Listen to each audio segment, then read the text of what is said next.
Hi hello నమస్తే welcome back to our channel. ప్రస్తుతం మనతో పాటు స్టూడియోలో ఉన్నారు ఫ్యామిలీ కౌన్సిలర్ రజనీ రమ్మ గారు. మరి ప్రేమ గుడ్డిది అంటారు కదా, గుడ్డిది మాత్రమే కాదు, చెవిటిది, మూగది, కుంటిది అని కూడా అనుకోవచ్చు. ఎందుకంటారా, హరే రామ హరే కృష్ణ అనుకోవాల్సిన వయసులో ప్రేమించడమే కాదు పారిపోయారు ఒక జంట. అసలు ఏంటి, ప్రేమకి వయసు సంబంధం లేదా? ప్రేమించడం ఏంటి, పారిపోవడం ఏంటి? మరి ఈ విషయాలు అసలు ప్రేమకు వయసు సంబంధం ఉందా లేదా అనేది మేడంతో మాట్లాడదాం. నమస్తే మ్యామ్. నమస్తే నవీన.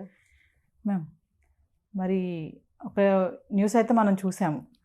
అటు 6 పిల్లలు, ఇటు 8 మంది పిల్లలు ఉన్న ఒక జంట, 10 మంది జంట ప్రేమించడమే కాదు పారిపోయారు. అంటే అసలు ఏంటి మేడం, ప్రేమకి వయసుకి అంటే అది లేదా, లిమిట్ అన్లిమిటెడ్ అంటారు దాన్ని? ఒక రకంగా అంతే. ప్రేమకి వయసు ఏమిటి అని అంటారు. నిజమైన ప్రేమకి వయసు ఏమీ ఉండదు. కాకపోతే ఏంటంటే 10 మంది పిల్లలు, 8 మంది పిల్లలు అని అంటే వాళ్ళు ఏ జమానాల వాళ్ళో అర్థమవుతుంది. అంటే ఒక సినిమా వచ్చింది మనకు తెలుగులో. అది ఏం సినిమా అంటే జమీందారా, నాకు సరిగ్గా మేము పుట్టామో లేదో కూడా నాకు తెలియదు. అయితే ఆ టైంలో ఫర్ ఎగ్జాంపుల్ దేవదాసే తీసుకోండి, వేరేది ఎందుకు. మరి వీళ్ళు ఇంతగా ప్రేమించుకున్నారు. తర్వాత ఆ అమ్మాయి ఇంకో అబ్బాయిని చేసుకుంటుంది, ముసలాయన్ని పెళ్లి చేసుకుంటుంది. తర్వాత కథ అందరికీ తెలిసిందే. అంటే ఏంటంటే ఇంకొక సినిమాలో కూడా చూపిస్తాడు ఇలాగే.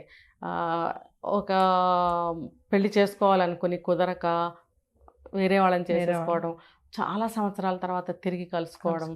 మొన్న ఈ మధ్య ఢిల్లీలో ఇంకో కేసు కూడా జరిగింది.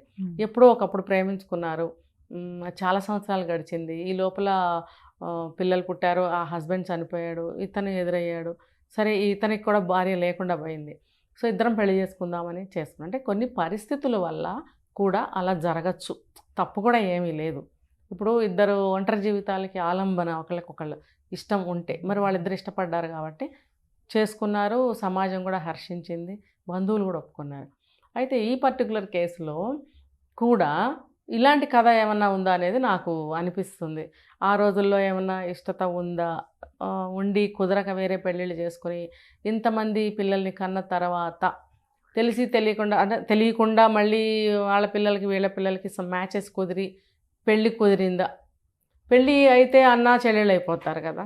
కాబట్టి ఈ లోపల మనం వెళ్ళిపోతే వరస అనేది ఉండదు కదా అనుకుని ఈ పని చేశారా అని అనిపిస్తుంది. సరే, పక్కకు వస్తే మరి నిజంగా అదే కనుక అయినట్టయితే మరి వాళ్ళలో ఎంత ప్రేమ ఉందో చూడండి. కాకపోతే వెళ్ళిపోవాల్సిన అవసరం లేదు. ఇప్పుడు వెళ్ళి కూడా ఏం చేస్తారు? కాకపోతే ఏంటంటే ఈ పెద్ద వయసు వచ్చింది, మనం ఎలా అయినా కలిసి ఉండాలి అంటే ఆ కోరిక అనేది ఉంటుంది కదా, ఇష్టమైన వ్యక్తితో కలిసి ఉండాలని ఉంటుంది. ఇప్పుడు చెడు దృష్టితోనే ఎందుకు చూడాలి? మన ఇద్దరం కలిసి జీవించాలి అని అనుకున్నాం కాబట్టి ఇప్పుడైనా కూడా మనం కలిసి ఉందామని అనుకుని వెళ్ళారేమో. ప్రేమ అంటే నేను ఒక వీడియోలో చెప్పాను, అసలు నిజమైన ప్రేమ వేరే ఉంటుంది. ఒకవేళ ఇది అదే అయి ఉంటే కనుక మరి ఒక రకంగా మంచిదే, ఒక రకంగా చెడ్డదే. ఒక రకంగా మంచిదే అని ఎందుకు అంటున్నానంటే, బిఫోర్ మ్యారేజ్ వెళ్ళిపోయారు వాళ్ళు, వాళ్ళ వరస అనేది అన్నా చెల్లెళ్ళ వరస అవ్వకముందే. చెడ్డదని ఎందుకు అంటున్నానంటే, పెళ్లి ఏర్పాట్లు చేసుకున్నారు, అంతా చుట్టాలకు తెలిసిపోయింది, చాలా అరేంజ్మెంట్స్ చేసుకున్నారు, ఎక్కడెక్కడో డబ్బులు కట్టుంటారు. ఇంత జరిగిన తర్వాత వాళ్ళు అలా వెళ్ళిపోవడం అనేది కొంచెం పరువుకు సంబంధించిన విషయం. కుటుంబ సభ్యులు అటువాళ్ళు కానీ ఇటువాళ్ళు కానీ చెడుగానే అనుకుంటారు, వీళ్ళు ఎప్పటి నుంచి ఈ విషయం సాగిస్తున్నారో కాబట్టి వాళ్ళ పెళ్ళి జరుగుతుంటే ముందుగానే ఇలా జంప్ అయిపోయారు అని ఒక పరువుకి సంబంధించిన విషయంగా కూడా ఆలోచించి తిట్టుకునే వాళ్ళు ఉన్నారు. కాకపోతే వాళ్ళు అలా చేయటం వీళ్ళ పరువు ప్రతిష్టల పరంగా చూస్తే తప్పే. ఇప్పుడు వెళ్ళి బతకబోయి ఎంతకాలం బ్రతుకుతారు? ఇప్పుడు వీళ్ళందరూ ఊరుకుని ఉంటారా? వెళ్ళి అంత పెద్దవాళ్ళు లాక్కొచ్చే ఉంటారు, అల్లరి చేసే ఉంటారు, అల్లరి పడి ఉంటారు. అలా చేయకుండా ఉండాల్సింది వాళ్ళు. ప్రేమ మనసులో ఉంచుకొని ఇప్పుడు అది కుదరలేదు, విధి వక్రించి, విధి వైపరీత్యం వల్ల ఇప్పుడు అన్నా చెల్లెళ్ళు అవ్వాల్సి వచ్చింది. సరే, ఏ బంధం అయితే ఏముంది ఈ వయసులో అనుకుని ఒక అన్నా చెల్లెళ్ళ బంధంగా వాళ్ళు కొనసాగించినట్టయితే బాగుండేది. ఏదైతే ఏముంది, అన్నా చెల్లెళ్ళుగా అయినా సరే మనం ప్రేమగా పలకరించుకోవచ్చుగా. మనకిప్పుడు మన పిల్లల్నిచ్చి పెళ్లి చేసుకోవటం వల్ల రాకపోక అనేది ఈజీ అయ్యిందిగా. ఇప్పుడు ఇంతకాలం మనం కలుసుకోలేకపోయాం, ఒప్పుకోరు, సమాజం ఒప్పుకోదు, బంధువులు ఒప్పుకోరు, కుటుంబం ఒప్పుకోదు. ఇప్పుడు అందరూ యాక్సెప్ట్ చేస్తారు మనం రావటం వెళ్ళటం అనేది. ఒక ప్రేమగా మాట్లాడుకోవటం తప్పితే ఈ వయసులో అంతకన్నా ఏం చేస్తారు? ఎస్. ఏమి ఒరగదు కూడా, వాళ్ళకి ఏం జరగదు వాళ్ళ మధ్యలో. సో ఆ ప్రేమపూర్వకమైన మాటలు, ఇష్టపూర్వకమైనటువంటి మాటలు తప్పితే వాళ్ళ ముందు ఏమీ ఉండవు. గతించిపోయినప్పుడు ఏ ఒక్క క్షణాన్ని మనం తిరిగి తీసుకురాలేం, అది వాళ్ళకి తెలుసు. కాబట్టి అంత ప్రేమించుకున్న వాళ్ళు ఆ పవిత్ర బంధాన్ని ఈ రకంగా కూడా వాళ్ళు అన్నా చెల్లెల బంధంతో కొనసాగించస్తే బాగుండేదని నాకు అనిపించింది. 4-10, 5-10 వయసులో కూడా ఈ ప్రేమ అనేది కొంతమందికి అలానే ఉంటుంది. ఆ వయసులో కూడా పెళ్లి చేసుకోవాలని అనిపిస్తుంది. అంటే దాన్ని ఓన్లీ మనం సెక్సువల్గానే థింక్ చేయకుండా దాన్ని మీరు అన్నట్టుగా తోడుగానే ఎందుకు ఆలోచించకూడదు? చాలామంది ఈ వయసులో మీకు పెళ్ళి అవసరమా అని అంటారు. ఎలా చూడొచ్చు అంటారు? ఒక కేసు నాకు వచ్చింది. ఆ కేసులో ఏంటంటే ఆవిడకి ఒక 50 బిలో, 45 to 50 మధ్యలో ఉంటుంది, పర్టికులర్ తెలీదు. అయితే భర్త చనిపోయి చాలా కాలం అయింది. అంతకుముందు చాలా సంవత్సరాలు బెడ్లో ఉన్నారు ఆయన. అంటే at the age of 30 or 26 ఆవిడ ఏజ్. అప్పుడు నుంచి ఆయన బెడ్ ఎయిడ్. పిల్లలు పుట్టారు, పిల్లలు ఉన్నారు అప్పటికే, వాళ్ళని చదివించుకున్నారు, వాళ్ళ పెళ్ళిళ్ళు చేశారు. సడన్గా ఆయన డెత్ అయిపోయారు. అంటే ఆవిడ లైఫ్లో ఏం అనుభవించింది? ఏమీ అనుభవించలేదు. ఒక భర్తతో కూర్చుని కనీసం 4 మంచి మాటలు కూడా మాట్లాడలేకపోయింది. అంత చిన్న వయసులో, అంత తక్కువ వైవాహిక జీవితంలో ఎంత అనుభవించుంటుంది ఆవిడ?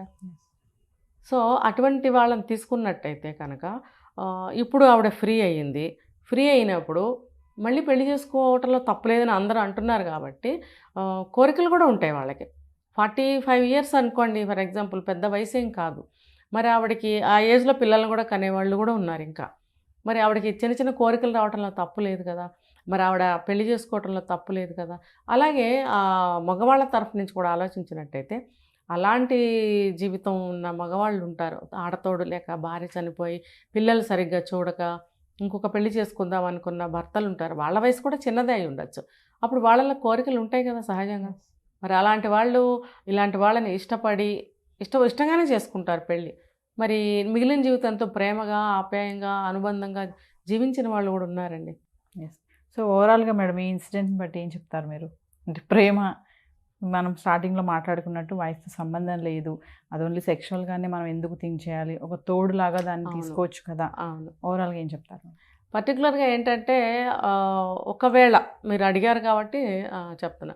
ఇప్పుడు ఈవిడ ఎవరైతే 6 పిల్లల తల్లి జంప్ అయిపోయిందో, ఒకవేళ కుటుంబంలో చాలా విసిగి వేసారిపోయిందేమో, భర్త హింస పెట్టాడేమో, తిడతాడేమో, ప్రతిదానికి నిందలు వేస్తాడేమో, ఏమీ మంచి చెడ్డ చూడలేదేమో. మరి అలాంటప్పుడు అతనితో వెళ్ళిపోవాలనే ఆలోచన వచ్చి ఉండొచ్చు. వీళ్ళది ముందు ప్రేమ అయి ఉండొచ్చు, లేకపోతే మధ్యలో పుట్టిన ప్రేమ అయి ఉండొచ్చు. మరి అన్ఎక్స్పెక్టెడ్గా మ్యాచ్ కుదరటం వల్ల అన్నా చెల్లెళ్ళం అయిపోతాం కాబట్టి వెళ్ళిపోదాం అనే ఆలోచనతో ఈ పని చేసి ఉండొచ్చు అని నాకు అనిపిస్తుంది. Thank you.